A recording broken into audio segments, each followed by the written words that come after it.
Fala galera, sejam muito bem-vindos em mais essa aula aqui no nosso curso MACJuris, no nosso Max OAB intensivo de resolução de questões no nosso canal do YouTube. Esse curso aqui gratuito para vocês que estão se preparando para o exame da Ordem dos Advogados do Brasil. Uma vez mais, agradeço aí a confiança no nosso trabalho, na nossa equipe, agradeço aí a oportunidade de estar entrando dentro do conforto aí da sua casa, seja de manhã, à tarde, à noite, de madrugada, a hora que você esteja se preparando aí para a prova da Ordem dos Advogados do Brasil. Você já me conhece, eu sou o professor Tiago Pérez e a matéria de hoje é processo penal. Então vamos lá, 2 blocos apenas, infelizmente, aqui dessa matéria fantástica. Processo penal, para aqueles que não sabem, são 6 questões na primeira fase da Ordem dos Advogados do Brasil. Então precisa estudar, precisa se dedicar, precisa prestar muita atenção aqui nas questões que nós vamos resolver. 20 questõezinhas aqui, né, de alguns pontos muito importantes aí na prova, onde a gente vai tentar, né, sempre fazer aquela exposição da matéria que você já está habituado, para que você possa, de fato, né, chegar no dia da sua prova e não ter dificuldade alguma com essa matéria fantástica, processo penal, que na minha opinião, das matérias que eu leciono, é uma das matérias mais fáceis, mais tranquilas. Por quê? Porque a prova da OAB tem sempre o mesmo padrão, costuma repetir os temas, costumam repetir as questões, tá bom? Então, vamos começar o nosso tema aqui na tela, galera. Vamos começar aqui nossa primeira questão, retirada do exame 22 da Ordem dos Advogados do Brasil. Vamos lá? Então eu vou marcando aqui com vocês, vamos aqui fazendo aquilo que você já está habituado aí das aulas anteriores, depois que eu me habituei com o sistema tecnológico aqui da MACJuris, agora as aulas ficaram, né, marcando aí, já estou marcando, né, para facilitar o acompanhamento de vossas excelências, tá bom? Vamos lá comigo então, no dia 23 de novembro de 2015, que é uma segunda-feira, sendo o dia seguinte dia útil em todo o país. Então atenção, ó, 23 de novembro de 2015, 23 de novembro de 2015, sendo o dia seguinte dia útil em todo o país, Técio, advogado de defesa, em ação penal de natureza condenatória, é intimado da sentença condenatória do seu cliente. Então, atenção, doutores. Essa é uma questão, então, né, que você está vendo aqui, que vai exigir o conhecimento da contagem do prazo processual penal. Então, eu peço vênia aqui, eu peço licença para, desde esse momento, já fazer, né, o feedback aqui, para fazer aqui, então, né, uma forma de você lembrar o tema. Gente, a contagem do prazo processual penal é diferente da contagem do prazo do processo civil.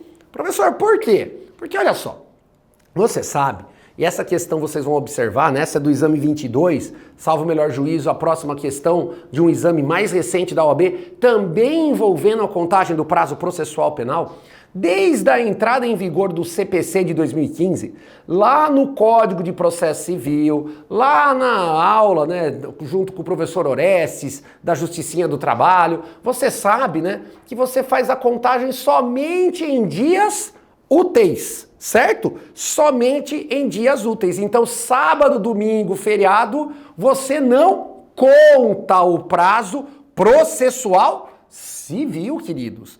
Na parte do juizado especial civil, que você estuda com meu querido amigo Vinícius, você também só faz a contagem em dias úteis, porque houve alteração na Lei 9.099 de 95. Agora, e na parte do juizado especial criminal? Não houve alteração. Embora o GCRIM também esteja regulamentado pela Lei 9.099 de 95, você percebe que a alteração do ano de 2018 foi apenas na parte, né, do juizado especial civil. Então, tanto o GCRIM como a vara criminal comum, como os procedimentos processuais penais, portanto, comuns ou até mesmo os procedimentos processuais penais especiais, a contagem do prazo processual penal se dá nos termos do artigo, toma nota, 798 do Código de Processo Penal e da súmula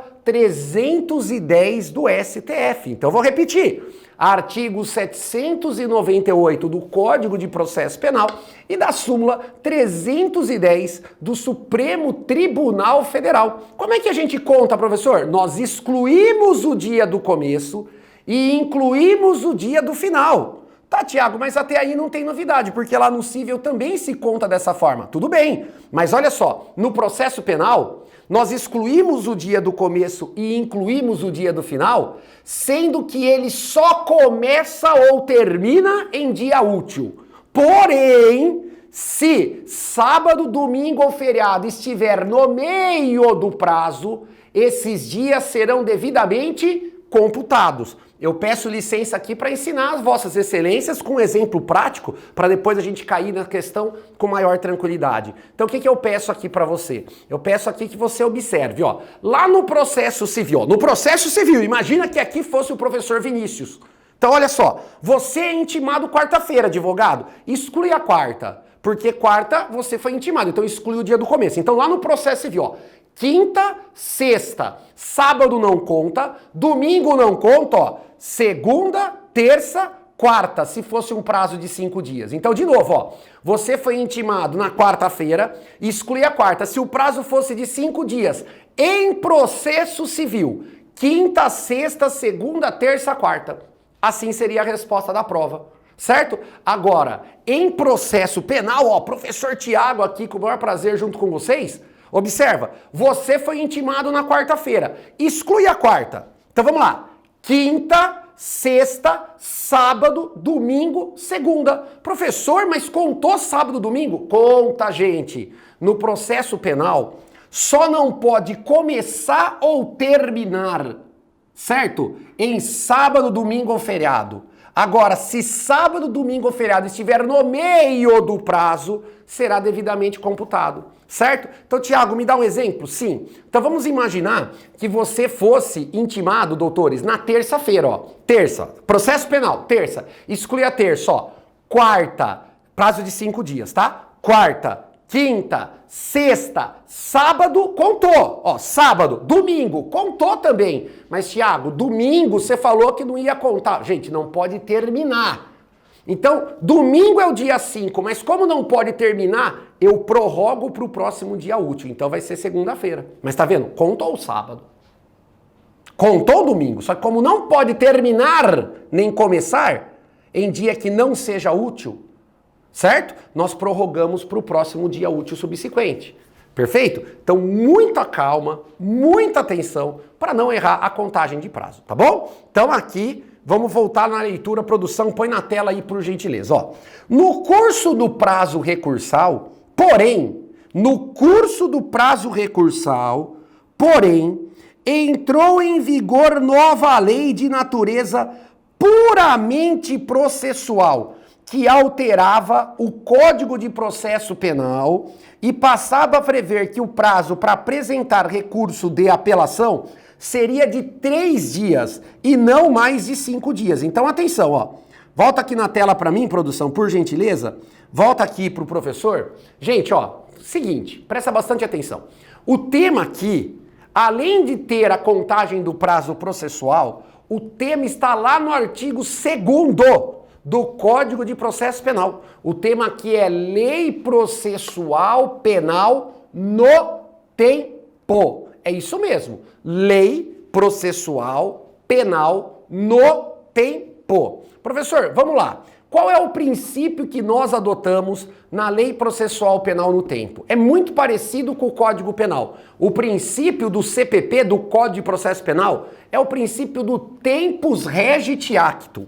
Em outras palavras, eu aplico a Lei Processual Penal vigente no momento da prática do ato processual. Então, o que você tem que entender? Qual é o momento da prática do ato processual? É o momento que você, advogado, é intimado. Então, volta aqui para o professor, gente. Volta aqui para o professor. Olha só. Você, advogado, foi intimado? Volta na questão, pessoal, por gentileza. Você, advogado, foi intimado? Olha só, no dia 23 de novembro, deixa eu trocar a cor da caneta aqui, ó. No dia 23 de novembro, E a prova da OAB está contando que durante o curso do prazo recursal, ó, entrou em vigor uma nova lei que dizia que o prazo agora não era mais 5 dias para apelar, e sim 3 dias. Gente, eu quero que vocês tomem cuidado aqui comigo um seguinte ponto, ó.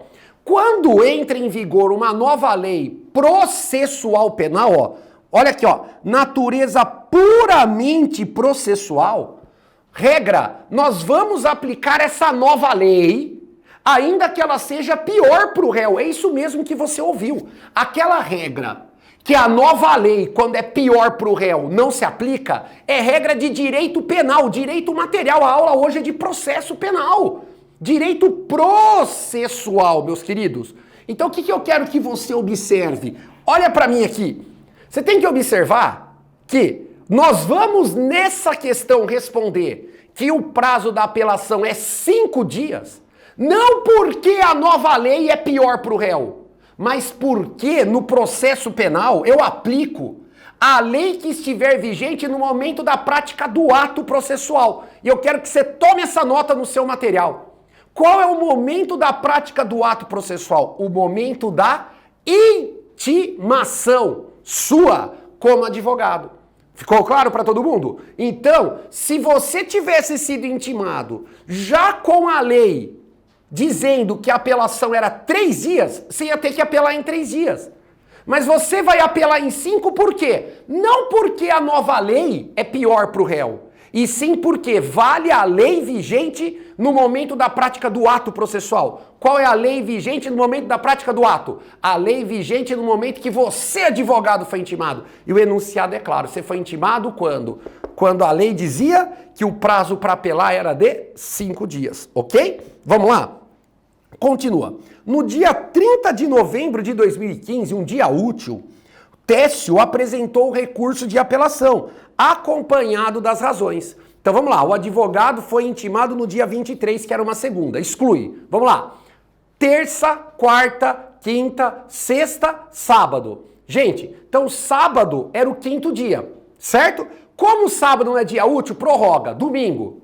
Como domingo não é dia útil, prorroga. Segunda. Ele protocolou, então, na outra segunda, dia 30 de novembro. A pergunta é, ele protocolou dentro ou fora do prazo? Dentro. Ué, o recurso dele, então, é tempestivo. Por quê? Porque ele protocolou a apelação no último dia do prazo. Tudo bem? Vamos lá, então?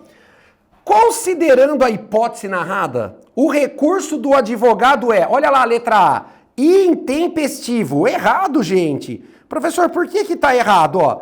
Porque se ele protocolou na outra segunda-feira, ele protocolou dentro do prazo, certo? Beleza? Você tem que montar um calendário aí no seu caderno para entender, certo? Letra B de bola. O recurso é tempestivo, muito bem. Aplicando-se o princípio do tempus regit actum, o tempo rege o ato. E o antigo prazo recursal de 5 dias, portanto, deve ser observado. Perfeito, a B de bola é a correta. Então, gabarito, meus queridos, letra B, questão 1, letra B de bola. A letra C fala que o recurso é intempestivo, ou seja, fora do prazo, porque aplica-se o princípio do tempus regit actum e o antigo prazo deve ser observado. Tá errado, né? É tempestivo.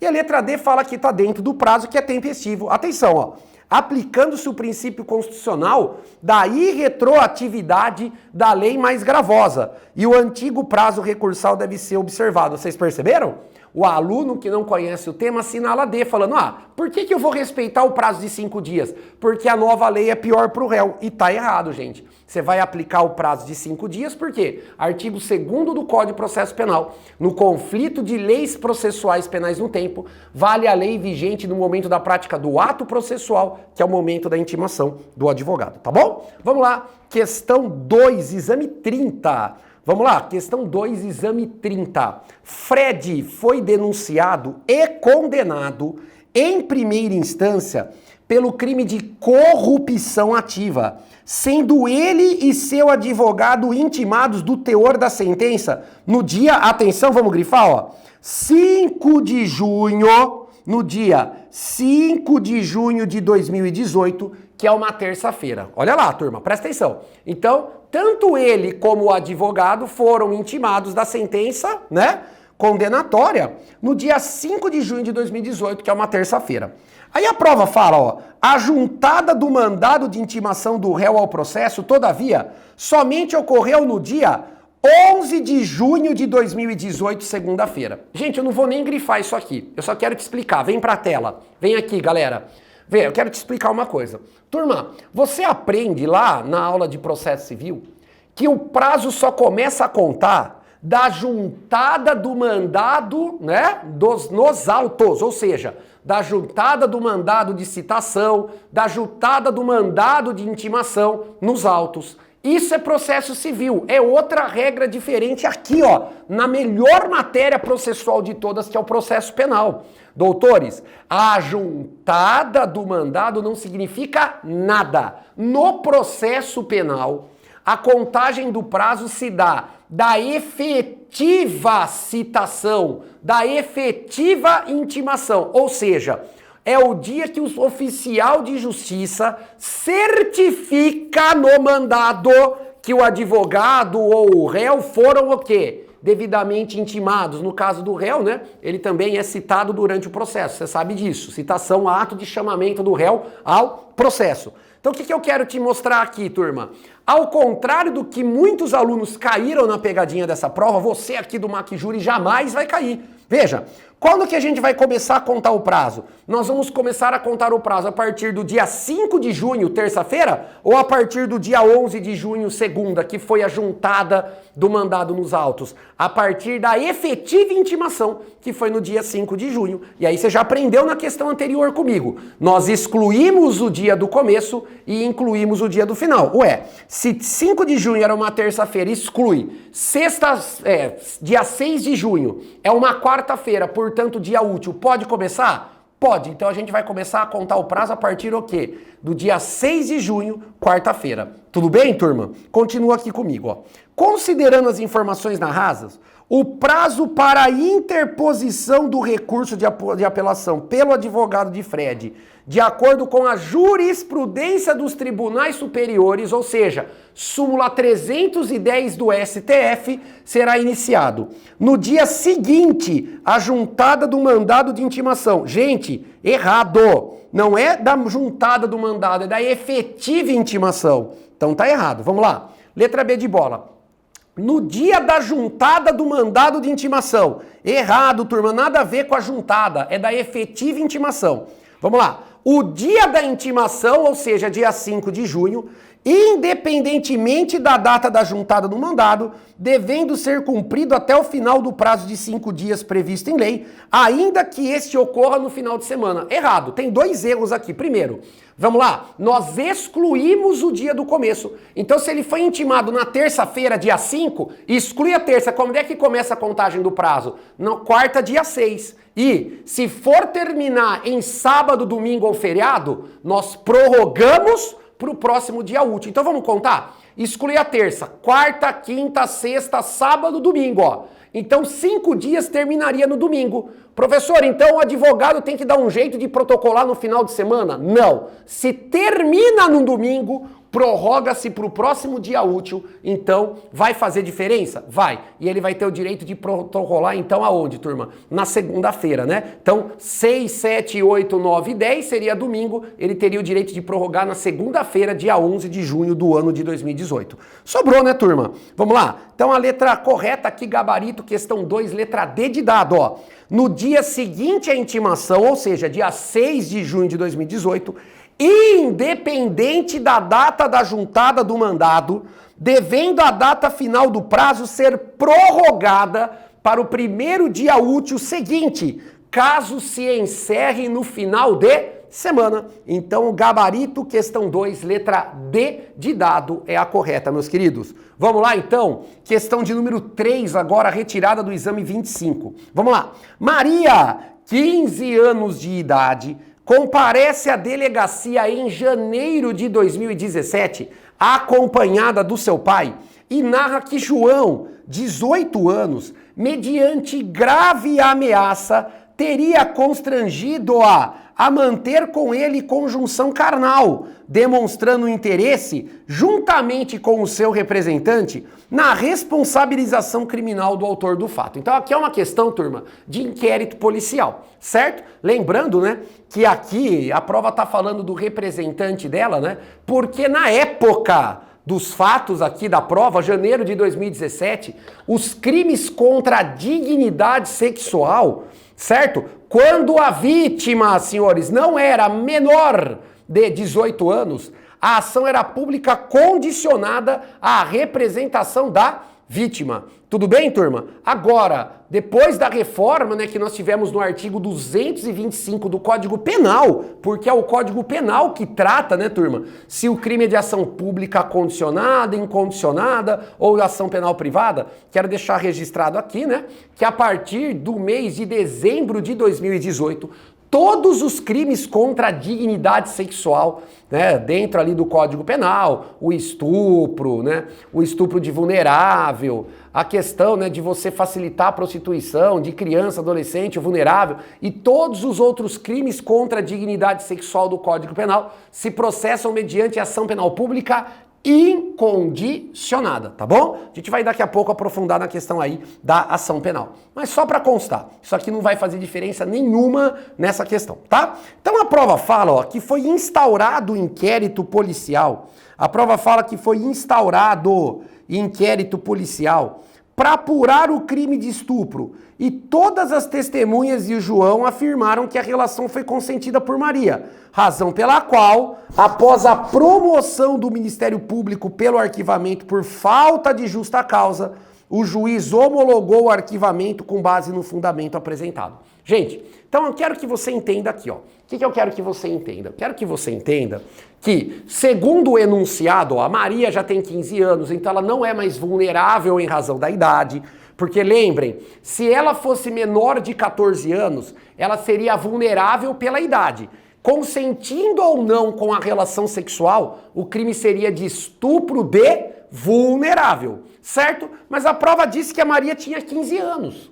Então ela não é mais vulnerável pela idade. E a prova não traz que ela era vulnerável em decorrência de doença mental, que tirava, né, ainda que de forma transitória, a total capacidade de consentir, né, com a prática do ato sexual. A prova fala, então, que ela já era uma adolescente maior de 14 anos e que as testemunhas disseram que a relação entre ela e o João sexual foi o quê? Consentida. Doutores, se foi consentida, veja, foi uma mera relação sexual e você sabe melhor do que eu, peço desculpa, né, se você achar que isso é muito pesado aqui para a questão, né, da internet, né, do YouTube, eu peço venham aí para Vossas Excelências, mas uma relação sexual consentida por aqueles que têm capacidade de consentir aos olhos da lei penal, o que aconteceu ali? Sexo, e sexo não é crime, certo? Beleza? Então ali não houve crime, segundo está, né, nas testemunhas, segundo foi produzido durante o inquérito. Razão pela qual o promotor de justiça,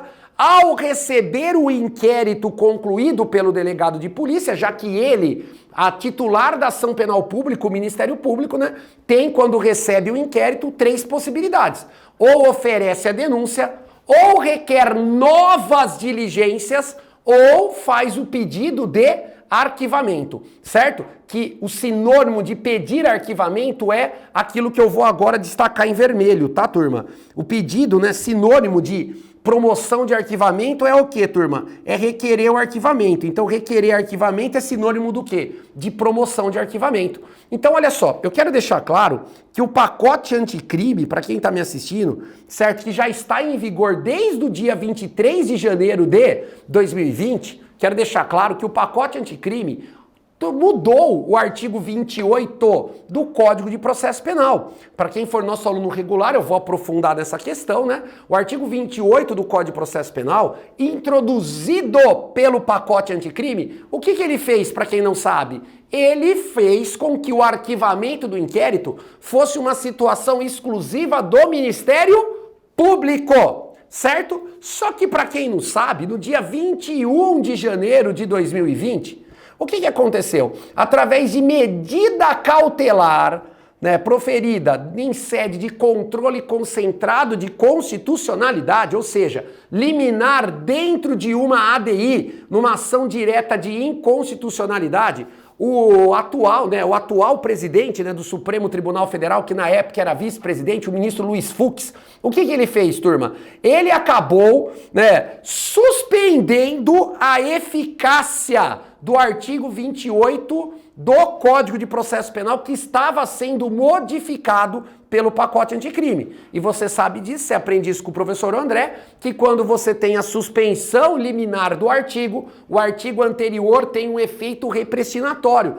Ele volta a produzir o que, turma? Efeito. Ele volta a ter eficácia. Moral da história, o que está vigente hoje? Então é muito engraçado para quem está me assistindo. Se você está aí com o Vademecum 2020, o artigo 28 fala que quem arquiva o inquérito é o MP. Mas esse artigo não tem produção de efeitos, porque está por hora, e aí se durante o curso, né, a prova vier e alterar, eu venho aqui e faço novamente a aula, então por hora esse artigo não vale. Vale o antigo artigo 28, antes do pacote anticrime, antes da lei, portanto, 13.964, então o arquivamento do inquérito é um acordo, aspas, entre o MP e o juiz. O MP pede para arquivar, ou seja, o MP promove o arquivamento e o juiz, se concordar, homologa, ou seja, ratifica o arquivamento proposto pelo MP, que foi o que aconteceu aqui. Por isso, então, que eu não alterei essa questão. Porque hoje, né, turma, no momento que eu estou gravando essa aula,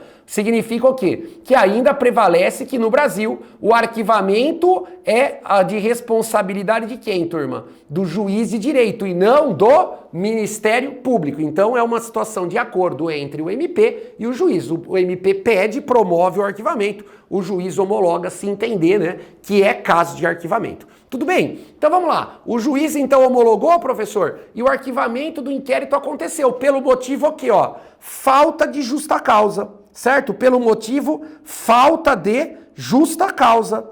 Então vamos lá, professor. Quando o arquivamento ocorre do inquérito policial, significa que o arquivamento do inquérito faz coisa julgada? Faz coisa julgada formal. O que é fazer coisa julgada formal, gente? É a mesma coisa que não fazer coisa julgada. Tiago, deixa eu entender. Então, regra, porque tem as situações excepcionais que daqui a pouco eu vou ensinar para vocês. Regra, quando o juiz arquiva o inquérito, significa que o inquérito faz coisa julgada formal, ou seja, é a mesma coisa que não fazer coisa julgada. Então, ora a prova fala, o arquivamento do inquérito faz coisa julgada formal, ora a prova fala, o arquivamento do inquérito não faz coisa julgada. Tudo bem? O que significa isso? Significa que o inquérito poderá ser reaberto se surgirem novas provas, no limite da extinção da punibilidade, ou seja, no limite que o Estado perca o seu direito de punir. Extinção da punibilidade, as causas estão lá no artigo 107 do Código Penal, e eu peço para você decorar aqui, prescrição e decadência são as duas que mais acontecem, tá bom? Então olha só, 2 meses após o arquivamento, ó, continuando, uma colega de classe da Maria acaba, né, procurando a Maria e diz que teve medo de contar antes a qualquer pessoa, mas em seu celular havia filmagem do ato sexual entre Maria e João, sendo que no vídeo ficava demonstrado o emprego de grave ameaça por parte deste.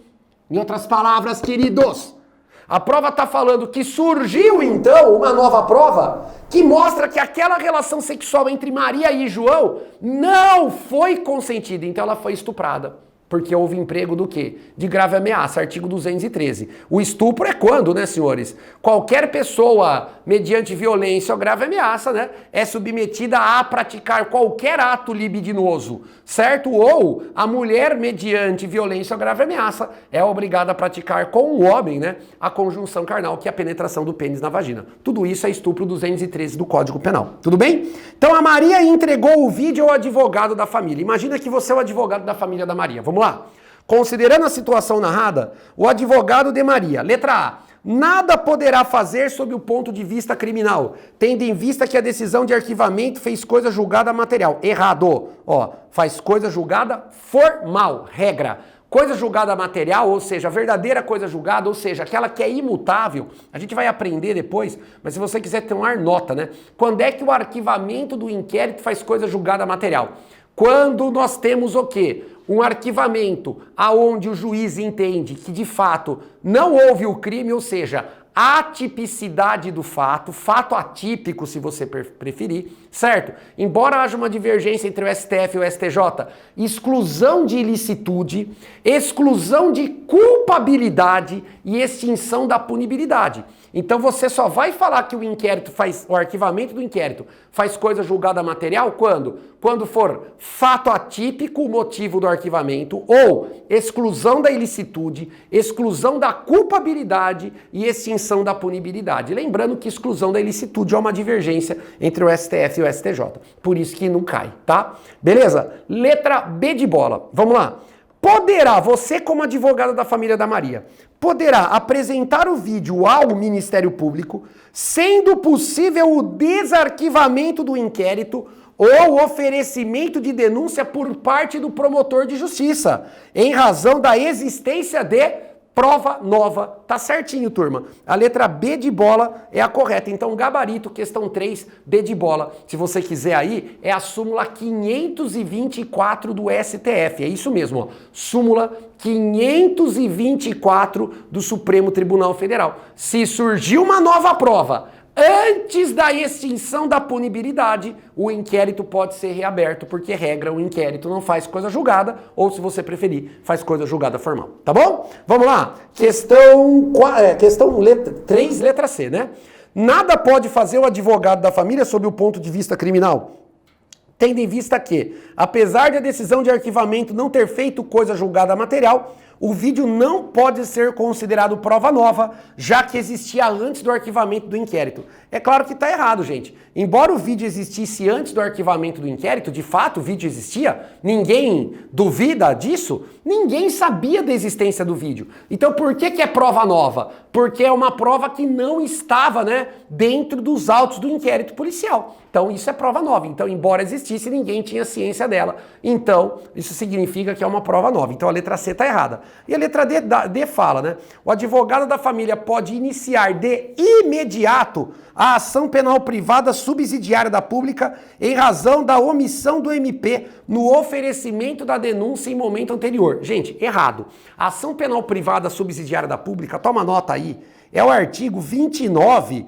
do Código de Processo Penal. A ação penal privada subsidiária da pública, de fato, é quando o MP, ao receber os autos do inquérito de ação pública concluídos pelo delegado, dentro do prazo de oferecimento da denúncia, que regra é 5 dias se o réu estiver preso, 15 dias se o réu estiver solto, não faz nada, ou seja, ele fica inerte. O que é ser inerte? O que é ser omisso? É não fazer nada, é não oferecer a denúncia, não pedir novas provas, né, novas diligências e também não requerer o arquivamento, ou seja, não promover o arquivamento. Aí sim, acabou o prazo do Ministério Público, o advogado contratado pela vítima pode, dentro do prazo de 6 meses, fazer o quê? O oferecimento da queixa subsidiária, ou seja, da ação penal privada subsidiária da pública. Tudo bem, meus queridos? O que eu quero lembrá-los é que, turma, aqui o MP não foi inerte.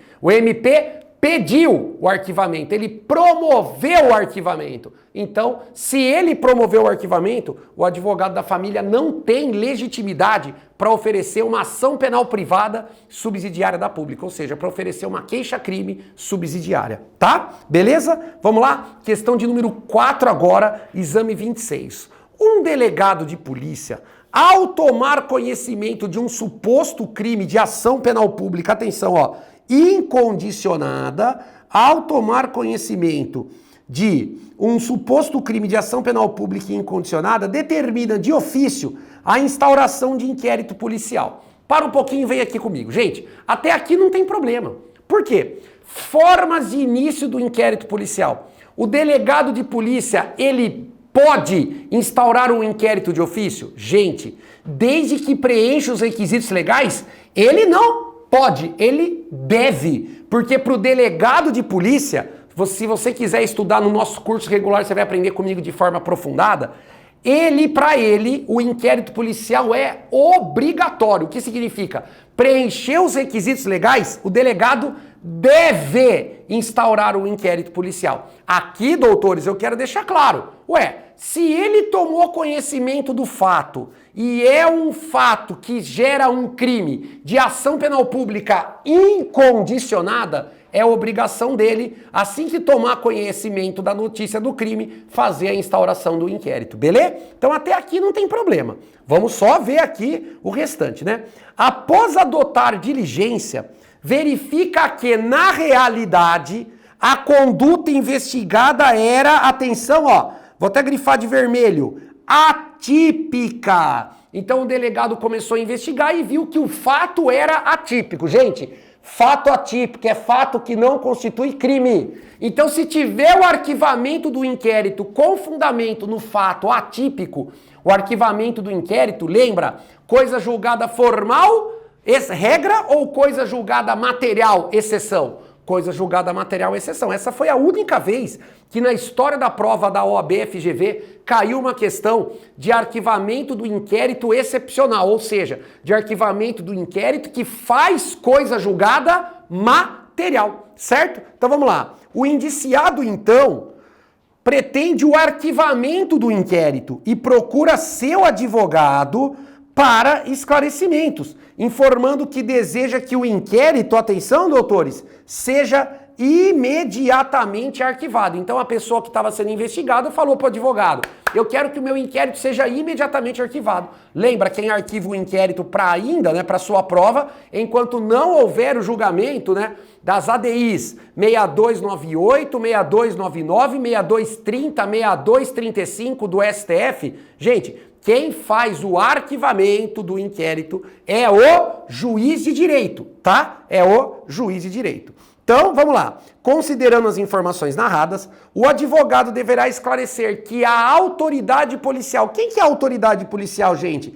O delegado de polícia. Vamos lá. Letra A. Deverá arquivar imediatamente o inquérito, fazendo a decisão de arquivamento por atipicidade de coisa julgada material? Gente, tá errado. O que tá errado? O delegado não arquiva o inquérito. Artigo 17 do Código de Processo Penal. No Brasil, quem arquiva o inquérito é o juiz de direito, a autoridade judicial. Autoridade judicial, tá bom? Então a letra A está errada. B de bola. Não poderá arquivar imediatamente o inquérito. Começamos bem. Mas deverá encaminhar o relatório final ao Poder Judiciário para arquivamento direto e imediato por parte do juiz. Negativo. Como o crime é de ação pública, o juiz tem que sempre ouvir o Ministério Público, pois o MP, ao receber o inquérito concluído, ele pode oferecer a denúncia, ele pode requerer novas diligências ou ele pode requerer o arquivamento, ou seja, promover o arquivamento. Não existe arquivamento direto e imediato pelo juiz. Gente, arquivamento é um acordo entre o juiz e o MP. Não confundam arquivamento do inquérito com trancamento. Aí sim, trancar é quando o advogado impetra um habeas corpus para que o juiz determine que aquele inquérito que não tem justa causa pare imediatamente de tramitar. Não é essa a situação, certo? A prova está falando que o delegado deverá, não pergunta o que o advogado, o delegado. Então não existe aqui a hipótese de você imaginar um trancamento. Arquivamento é um acordo entre o MP que vai pedir para sua prova ainda, enquanto tiver suspenso o novo artigo 28 do pacote anticrime, e o juiz que deve homologar, tá? Então a B está errada, gente. Vamos lá. Letra C de casa. Deverá elaborar o delegado, deverá elaborar relatório final do inquérito, começamos bem. E, após o arquivamento, poderá proceder novos atos de investigação independentemente da existência de nova prova. Gente, tá errado. Por que tá errado? Primeiro que para ele, depois que arquiva, investigar, teria que ter prova nova. Segundo que aqui o arquivamento vai fazer coisa julgada material, porque o motivo do arquivamento, olha lá, estou circulando lá de novo, era a atipicidade do fato, tá bom? Vamos lá. Letra D de dado. O delegado, a autoridade policial, poderá elaborar relatório conclusivo, mas a promoção do arquivamento caberá ao Ministério Público. Ou seja, a promoção pedido de arquivamento caberá ao MP, havendo coisa julgada, que tipo de coisa julgada? Material, em caso de homologação do arquivamento pelo juiz, certo? Por atipicidade, exatamente, ou seja, coisa julgada material, se o juiz homologar com esse fundamento, fato atípico. Muito bem, a letra D de dado é a correta. Então, produção, vamos lá, gabarito, questão 4, letra D de dado, beleza? Vamos lá, questão 5, retirada do exame 27. Após receber denúncia anônima por meio de disque denúncia de grave crime de estupro com resultado morte que teria sido praticado por Lauro. Então vamos lá, gente, ó. Após receber denúncia anônima por meio de disque denúncia de grave crime de estupro com resultado morte que teria sido praticado por Lauro, 19 anos, na semana pretérita, a autoridade policial, ou seja, eu vou grifar, o delegado de imediato instaura inquérito policial para apurar a suposta prática delitiva. Parou aqui, galera. Vem comigo, gente. Professor, você falou que desde de 2018, os crimes contra a dignidade sexual são processados por ação pública incondicionada. Legal, essa informação já te dei aqui na aula de hoje, certo? Segunda informação. Quando o crime é de ação penal pública incondicionada, se o delegado receber a notícia do crime, ele tem a obrigação de instaurar o inquérito. Já te dei essa informação, é verdade. Só que, gente, denúncia anônima é uma exceção. O STF e o STJ, eles têm uma jurisprudência pacífica, que quando o delegado recebe uma denúncia anônima, antes de instaurar o inquérito, ele tem que fazer diligências preliminares, certo? Professor, de novo, repete, sim. Quando o delegado recebe denúncia anônima, antes de instaurar o inquérito, ele tem que deslocar uma equipe de investigação e fazer diligências preliminares. Para aí sim, se descobrir que aquela denúncia anônima tem chance de ser verdadeira, aí ele instaura um inquérito. Então o erro da questão, eu vou circular aqui para vocês de vermelho, ó, foi o delegado de imediato instaurar o inquérito. Continua a leitura comigo, vamos lá. Continua a leitura comigo, por gentileza. Lauro é chamado à delegacia e apresenta sua identidade recém-obtida. Em seguida, é realizada sua identificação criminal com a colheita de digitais e fotografias. Até aqui tá certo. Embora a Constituição Federal fale que o civilmente identificado não será submetido à identificação criminal, que é exatamente colher digital e tirar foto, nós temos exceções de lei federal aonde nós temos dentro da lei a possibilidade de ter a identificação criminal para o civilmente identificado quando há suspeita que aquele documento é o quê, turma? Fraudulento. Então ali, como a identidade era recém-obtida, houve dúvida se de fato aquela identidade era a do Lauro, era aquela que o Lauro estava apresentando. Então até aqui não tem irregularidade, tá? Vamos lá.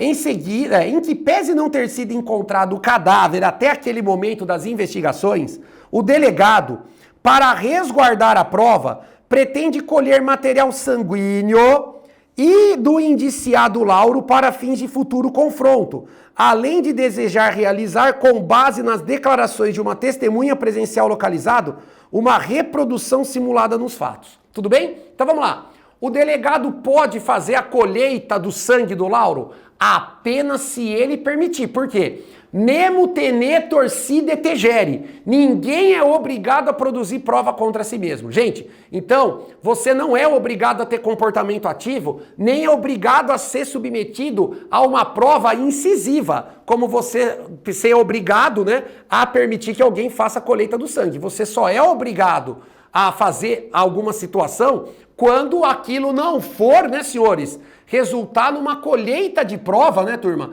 contra a sua vontade. Moral da história, para tirar seu sangue, para você assoprar o bafômetro é só se você quiser, porque soprar o bafômetro, comportamento ativo. Colher sangue, prova, incisiva, certo? Reprodução simulada dos fatos. O réu também não é obrigado a participar da reprodução simulada dos fatos. Ele só participa se ele quiser, tá bom? Então vamos lá. No entanto, o Lauro se recusa tanto a participar da reprodução simulada, quanto a permitir a colheita do seu material sanguíneo. O Lauro assistiu minha aula. É ainda realizado o reconhecimento de Lauro por uma testemunha após ser-lhe mostrada a fotografia dele, sem que fossem colocadas imagens de outros indivíduos com características semelhantes. Isso está errado, né, turma? Para fazer ali a confrontação, teria que mostrar, né, os outros indivíduos, até para poder fazer o reconhecimento por foto, porque caso contrário, é aquela situação, né? Coloca só a foto dele, ou coloca ele do lado de pessoas que não têm a característica física parecida com ele, fica muito fácil de fazer o reconhecimento dessa forma, né? Por indução da atividade aqui no exemplo da Polícia Civil, tá bom? Então aqui continuando, senhores. Ao ser informado sobre os fatos, na defesa do interesse do seu cliente, o advogado do Lauro, sob o ponto de vista técnico, deverá alegar que, letra A, o inquérito não poderia ser instaurado de imediato com base em denúncia anônima isoladamente, sendo exigida a realização de diligências preliminares para confirmar as informações iniciais. Gente, perdeu a graça, né? A letra A já é o quê, doutores? A correta. Então, gabarito, questão 5, letra A. Vamos ver o erro aqui das outras, por gentileza? Vamos assistir aqui comigo o erro das outras? Então, gabarito, questão 5, letra A. Vamos ver a letra B. O indiciado não poderá ser obrigado a fornecer seu material sanguíneo para a autoridade policial. Até aqui tá certo. Ainda que seja possível constrangê-lo a participar da reprodução simulada dos fatos, independentemente da sua vontade. Aqui tá errado. Ele não é obrigado nem a colher o sangue, nem a participar da reprodução. C. O vício do inquérito no que tange ao reconhecimento da pessoa invalida a ação penal como um todo, ainda que baseada em outros elementos informativos e não somente no ato viciado. Errado, gente. Regra geral, os vícios do inquérito não contaminam a ação penal. Por quê? Porque o artigo 155 do Código de Processo Penal fala que os elementos colhidos durante o inquérito só poderão condenar o réu se forem ratificados, ou seja, confirmados na presença do juiz de direito, aonde obrigatoriamente, a partir do momento que o juiz recebe a denúncia ou a queixa, o réu passa a ter o direito de ter o acompanhamento por um advogado, porque nasce ali o princípio do contraditório da ampla defesa, súmula 523 do STF, artigo 555 da Constituição Federal. Tudo bem? Então a letra C está errada, porque o vício do inquérito não vai contaminar a ação penal, ainda mais porque a prova está falando que existiriam outros elementos sem ser apenas esse reconhecimento que eu te mostrei que estava equivocado. A letra D fala: a autoridade policial, como regra, deverá identificar criminalmente o indiciado, ainda que civilmente identificado, por meio de processo datiloscópico, mas não poderia fazê-lo por fotografias. Errado, gente. Primeiro que não é regra a identificação criminal. É uma exceção quando civilmente está identificado. Segundo, identificação criminal, de fato, turma, é o quê? É colheita de digital e o colheita da fotografia. Perfeito? Isso é a questão, né, doutores, da identificação criminal. Então a letra D está errada. Vamos lá? Para a gente fechar o bloco, questão 6, retirada do exame 24. Lívia, insatisfeita com o fim do relacionamento amoroso com Pedro, vai até a casa deste na companhia da amiga Carla e ambas começam a quebrar todos os porta-retratos da residência, dos quais estavam expostas fotos da nova namorada do Pedro. Entenderam, turma? Então a ex do Pedro, junto com a amiga, foram na casa do Pedro e começaram a cometer o crime de dano. Artigo 163 do Código Penal. Então, de forma dolosa, de forma intencional, começaram a destruir todos os porta-retratos que tenha lá a foto da nova namorada do Pedro, tá? Então, um crime de dano, artigo 163 do Código Penal. Crime de dano que, como regra, será processado por queixa-crime, ou seja, através de ação penal privada. Então, o Pedro vai ter que contratar você, advogado, para você, advogado, oferecer a queixa-crime, certo? Então, aqui agora a questão, ó, nós já trocamos o tema, a questão aqui é sobre ação penal. Tudo bem, turma? A questão aqui é sobre ação penal, beleza? Vem comigo aqui, ó. Vamos lá, então. Quando descobre os fatos, o Pedro procura um advogado que esclarece a natureza privada da ação criminal pela prática do crime de dano, conforme eu já havia, né, turma, alertado vossas excelências. Diante disso, o Pedro opta por propor queixa-crime em face da Carla pela prática do crime de dano, já que nunca manteve boa relação e ele tinha conhecimento de que ela era reincidente. Mas quanto a Lívia, liga para ela e diz que nada fará, pedindo apenas que o fato não se repita. Parou aqui. Gente, isso aqui é importantíssimo. Gente, vamos lá. Por que isso aqui é importantíssimo? O Pedro, se ele vai promover ação privada, ele tem a obrigação de propor contra as duas. Porque um dos princípios da ação penal privada é a indivisibilidade. Marque no seu material. Um dos princípios, se você preferir, das características da ação penal privada é a indivisibilidade. Ou seja, ou você processa todo mundo, ou você não processa ninguém. Porque se você entra com a queixa-crime apenas contra a Carla, na hora que o juiz olhar os autos do inquérito e descobrir que a Lívia também tinha praticado o crime, o juiz vai rejeitar a queixa-crime e extinguir a punibilidade tanto da Carla quanto da Lívia, pelo princípio da indivisibilidade da ação penal privada, que vai gerar aquilo que nós chamamos de renúncia tácita. Por que renúncia tácita? Ou você processa todo mundo ou você não processa ninguém. Então, quando você deixa de fora algum dos réus, que aqui na ação privada nós chamamos de querelados da queixa-crime, o juiz entende que você está ofertando para ele uma causa de extinção da punibilidade específica da ação privada, que se chama renúncia, e a renúncia então vai se estender para todos, turma, pelo princípio da indivisibilidade. Tudo bem? Então a prova fala que, apesar da decisão do Pedro, a Lívia fica preocupada quanto à possibilidade de ele mudar de opinião, razão pela qual contrata um advogado junto com a Carla para consultoria jurídica. Considerando as informações narradas, o advogado deverá esclarecer que ocorreu, letra A, renúncia em relação à Lívia, de modo que a queixa não deve ser recebida em relação à Carla. Muito bem. A letra A já é o quê, turma? Opa, a letra A já é a correta, turma. A letra A já é a alternativa correta, certo? Então, o que a gente vai assinalar aí, ó? Letra A. Gabarito, questão 6, letra A, ok? Ó, ocorreu renúncia em relação à Lívia, certo? E de modo que a queixa-crime não deve ser recebida em relação à Carla, porque o juiz vai declarar que também, né, houve a extinção da punibilidade em relação à Carla. A letra B fala, houve renúncia em relação à Lívia, de modo que a queixa deve ser recebida apenas em relação à Carla. Negativo. Pelo princípio da indivisibilidade da ação privada, a queixa tem que ser rejeitada em relação à Carla. A letra C fala, perempção em relação à Lívia. Não, gente, por que não é perempção? Perempção é o artigo 60 do Código de Processo Penal. Perempção é quando o querelante, ou seja, o autor da ação privada, deixa de dar andamento ao ser intimado durante a queixa no prazo de 30 dias. Ou quando o querelante, a vítima, falece durante a ação privada e o CAD, o que é o CAD? Cônjuge, ascendente, descendente, irmão, não assume ação privada dentro de 60 dias. Ou quando o querelante deixa de comparecer a ato essencial do processo. Ou quando o querelante deixa de pedir a condenação do querelado nas alegações finais.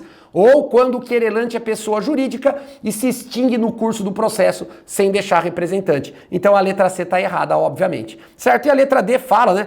Perdão do ofendido em relação à Lívia. Gente, por que não pode ser perdão?